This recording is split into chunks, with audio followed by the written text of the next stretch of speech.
Bonjour guys, welcome to cette nouvelle vidéo. Aujourd'hui, c'était le derby de Manchester et Manchester is blue.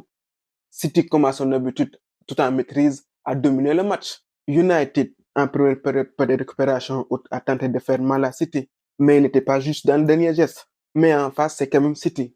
City, par de longues conservations, te fait courir, te fatigue, ce qui fait que quand tu récupères le ballon, tu as moins de lucidité. City a marqué par l'intermédiaire d'Haaland, qui a marqué un doublé ce soir. Le premier, c'est sur penalty à la 25e minute. Je trouve que ce penalty est un peu léger.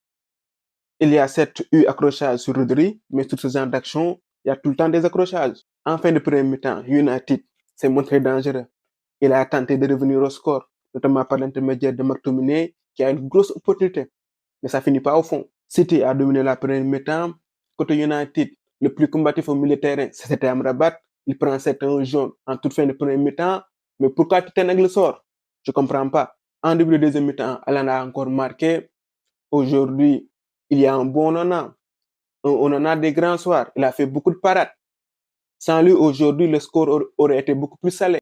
Il a permis à Manchester United de rester longtemps en vie. United a tenté de réagir avec quelques situations, notamment celle de Rashford à la 68e, qui aujourd'hui a été très peu en vue, mais on n'a pas senti une réelle révolte. Et à 10 minutes de la fin, Foden marque le troisième but. City aujourd'hui dans son ensemble a été bon avec un Rodri en tour de contrôle, Walker toujours solide, Bernardo Silva bon ce soir, Grealish a fait un très bon match aujourd'hui. Du côté de United, on peut en discuter des choix de Ten Hag. Déjà, il y a la sortie d'Amrabat que je comprends pas. C'est peut-être pour le sauver d'un deuxième carton jaune, mais début deuxième mi-temps, il le sort. Ces temps-ci, il met Bruno Fernandes sur le côté et place McTominay en pointe haute du milieu de terrain. Ce choix, pour moi, ne met pas en valeur les qualités de Bruno.